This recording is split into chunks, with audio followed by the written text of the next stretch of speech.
안녕하세요 여러분, 오늘 진행을 맡은 후입니다.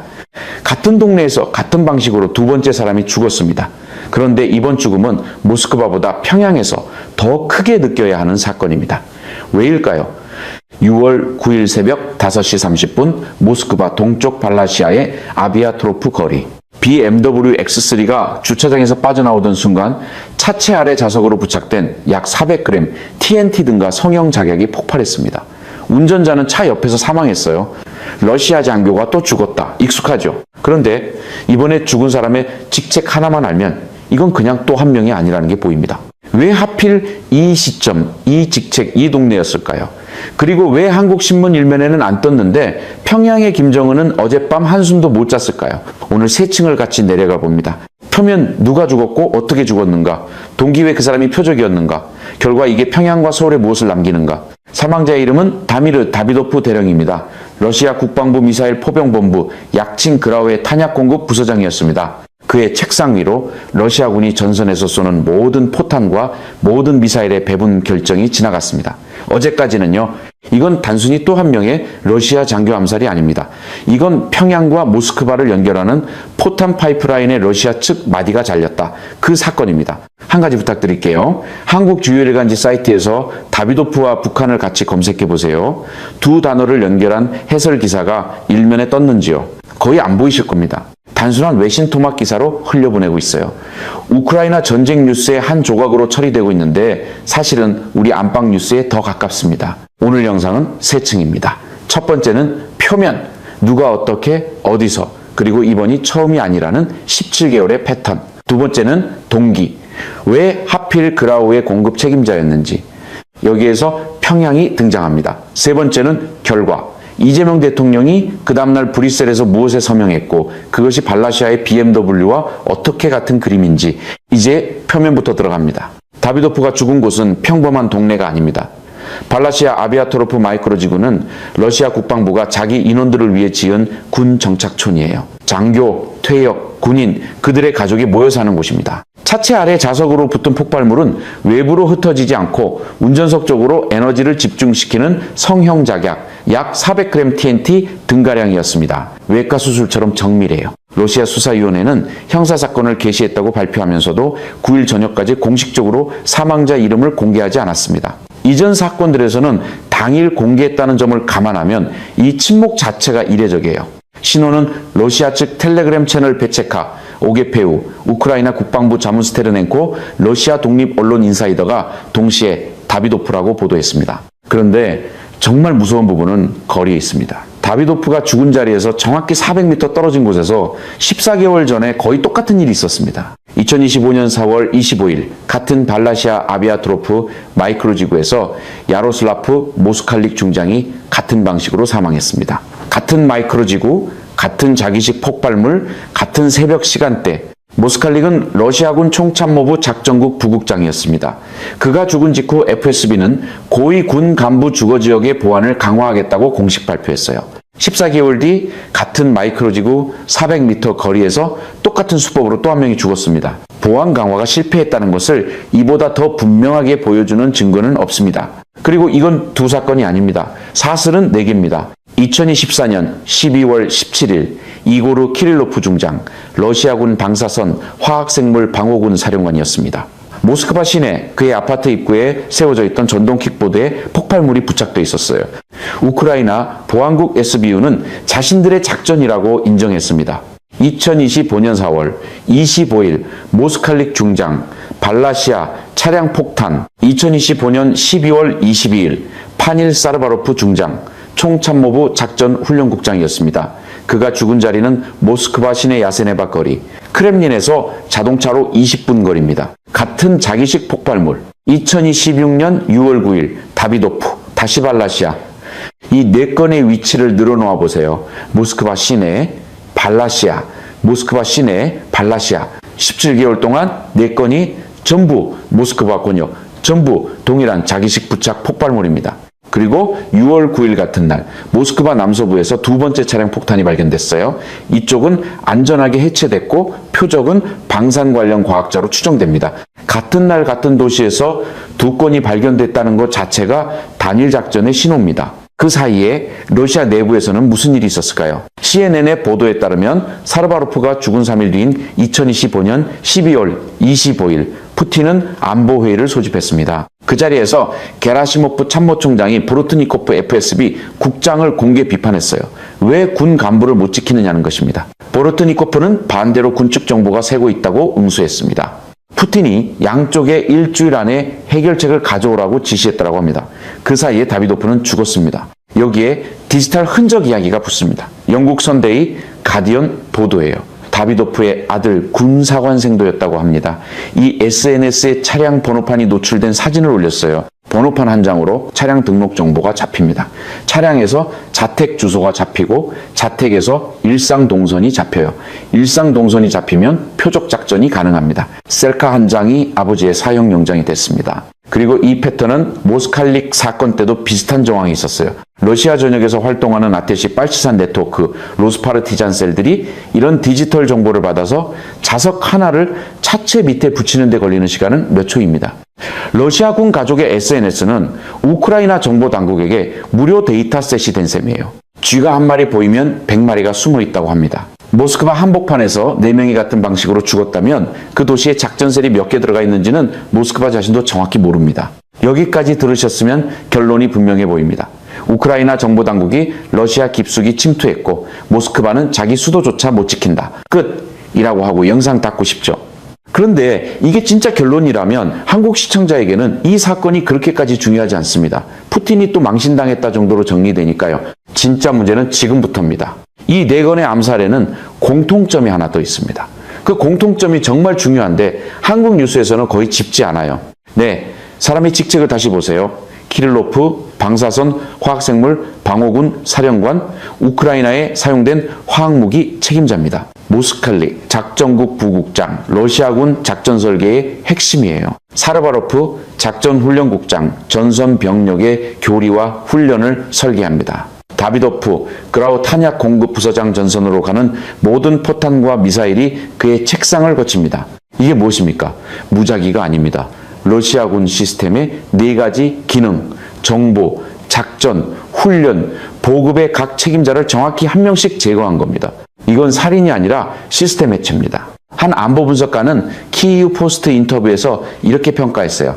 표적 프로파일이 명령계통에서 물류사슬의 중요 노드로 이동했다. 풀었으면 이렇습니다. 처음에는 장군들을 노렸지만 이제는 시스템의 약한 마디를 노린다. 다음 표적이 누가 될지는 직책표를 보고 추론할 수 있어요. 그리고 그 직책표를 가장 불안하게 들여다보고 있는 사람은 보르트니코프 FSB 국장이 아닙니다. 평양에 있는 어떤 사람들이에요. 왜 그런지는 두 번째 층에서 풀어드리겠습니다. FSB는 군을 탓하고 군은 FSB를 탓하고 양쪽이 손가락질하는 동안 다음 차량 밑에는 또 자석이 붙고 있을 겁니다. 푸틴식 책임 분담이에요. 그라우가 정확히 어떤 기관인지부터 짚어봅니다. 정식 명칭은 러시아 국방부 미사일 포병본부입니다.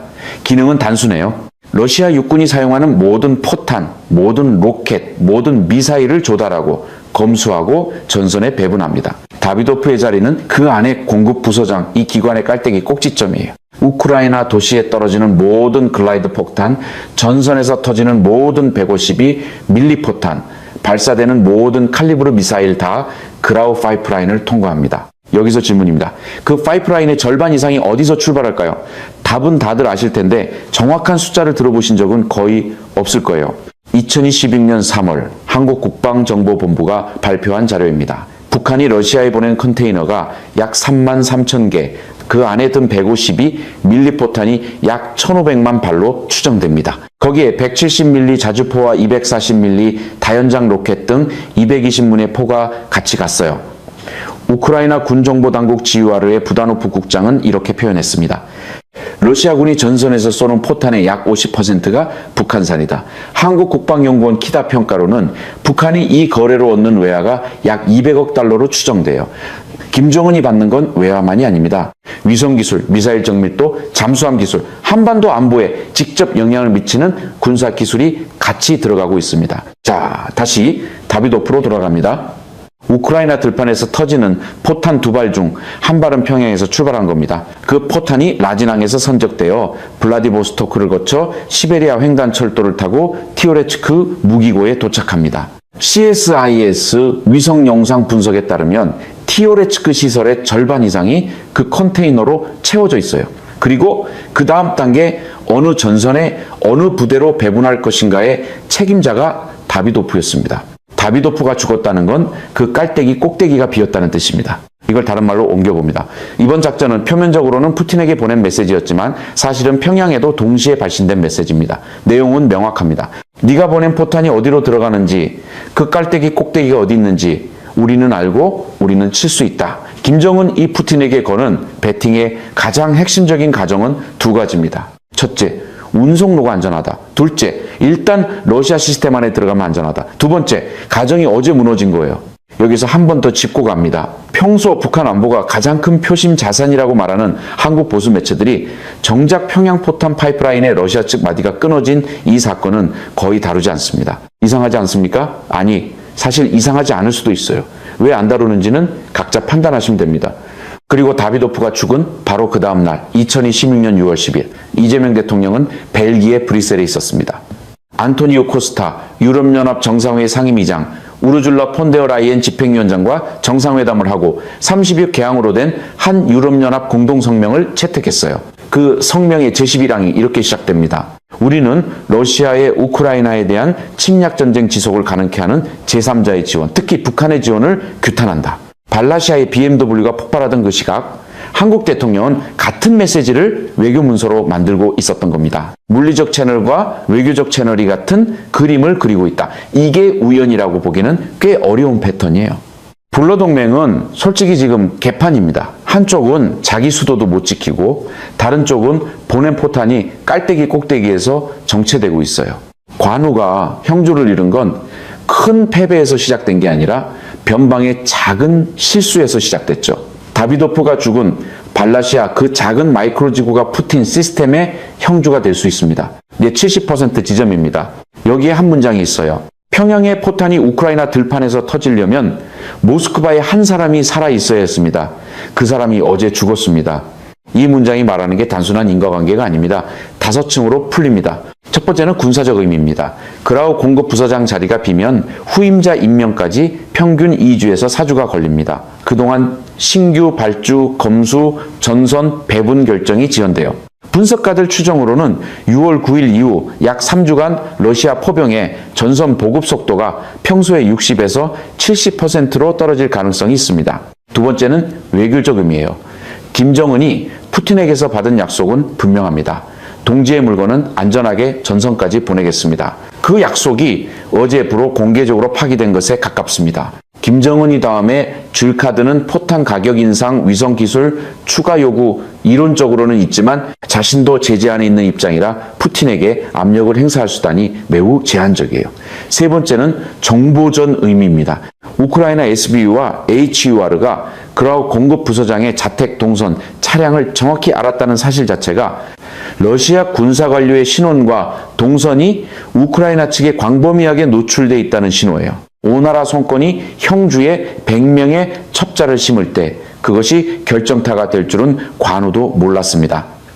네 번째가 한반도 안보임입니다. 김정은이 푸틴과의 거래에서 깔고 들어간 핵심 가정, 두 가지 운송로 안전, 시스템 흡수 안전, 둘 다 흔들리는 중입니다.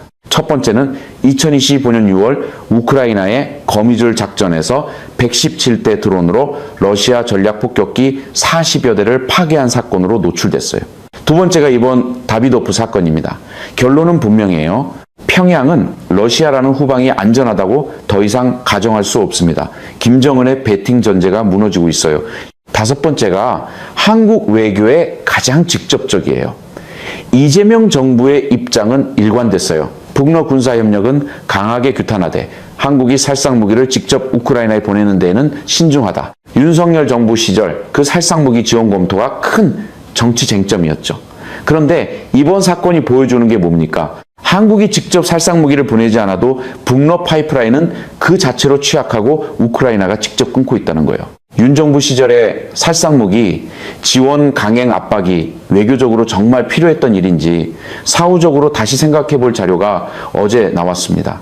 여러분이 영상 처음에 한국 보수 매체가 왜 이렇게 조용하지라고 느끼셨다면 그 감각이 정확했던 겁니다. 북러 정상회담에서 김정은이 받은 약속 동지의 물건은 안전하게 전선까지 보내겠습니다. 그 약속, 어제부로 발라시아 BMW와 함께 터졌어요. 이제 푸틴의 반응을 봅니다. 한 지도자가 자국 영토 안에서 보이는 행동이 그 국가 시스템의 상태를 보여줍니다. 발다이 노브고로드주에 있는 푸틴의 사적 거주지입니다. 2026년 3월 라디오 자유유럽 방송이 위성 영상 분석을 보도했어요. 발다이 거주지 주변에 새로운 판치르 방공망 7개가 건설되기 시작했고 그 결과 두 겹의 동심원으로 총 27개의 방공 시스템이 배치됐습니다.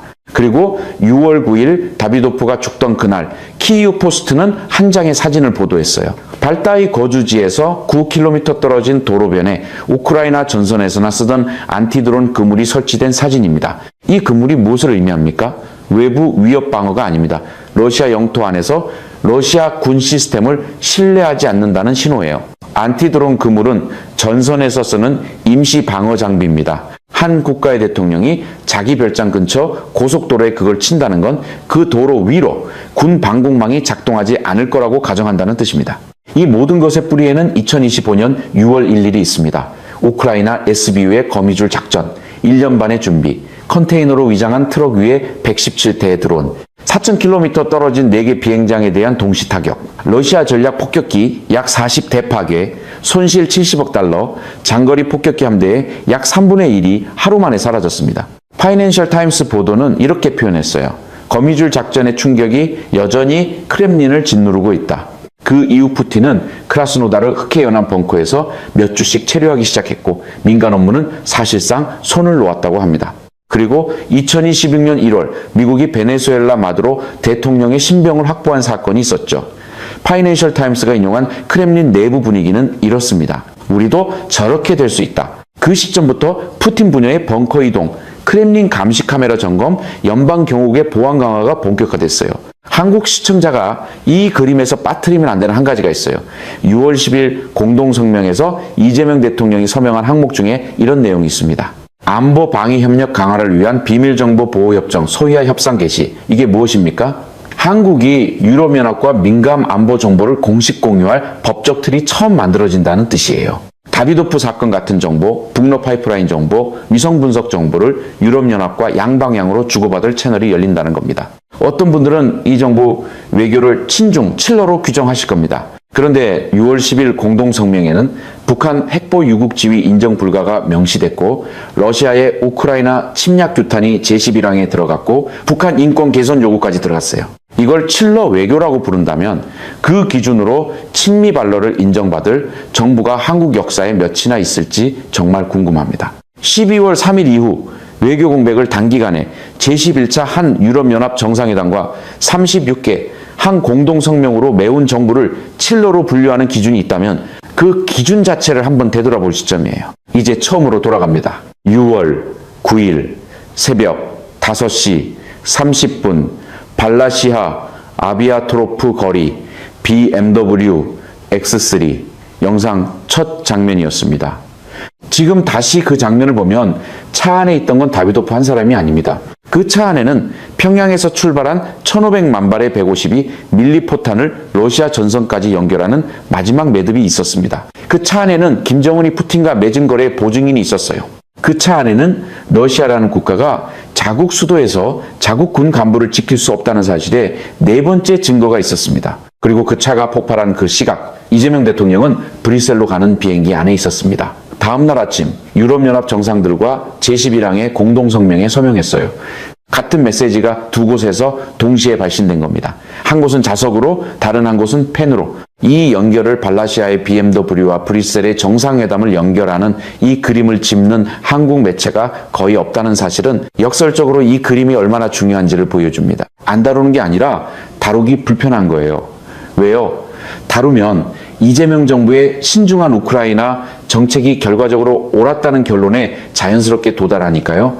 그 결론을 피하려면 이 연결 자체를 보지 말아야 합니다. 임진왜란에서 명나라 군대를 무너뜨린 건 일본군의 칼이 아니라 보급선이었습니다. 발라시아의 BMW도 마찬가지예요. 푸틴을 무너뜨릴 수 있는 건 우크라이나 전차가 아니라 모스크바 주차장의 자석 한 개일 수 있습니다. 마지막 질문 하나 남깁니다. 다비도프의 후임자가 임명될 겁니다. 그 후임자는 첫 출근 날 아침 자기 차 밑을 살펴보고 시동을 걸 겁니다. 같은 동네 사는 같은 그라우 소속 동료들도 그럴 거예요. 보르튼 이코프 FSB 국장도 그 보고를 받고 책상에 앉을 겁니다. 그리고 평양 어딘가에서 누군가는 다음 컨테이너 선적 일정을 잠시 미룰지 그대로 보낼지를 놓고 회의를 하고 있을 겁니다. 모스크바 한복판에서 끊긴 그 한마디가 평양의 회의실에서 어떤 결정으로 이어질지 그게 우리가 지금부터 봐야 할 그림입니다. 그리고 한국 외교가 그 그림을 어떻게 자산으로 바꿔낼지 그게 이재명 정부의 첫 진짜 외교 시험이 될 거예요. 이런 분석을 더 깊이 보고 싶으신 분들은 구독, 알림 설정 부탁드립니다. 다음 영상에서는 주요 7개국 정상회담에서 진행될 한미회담의 진짜 의제를 짚어보겠습니다.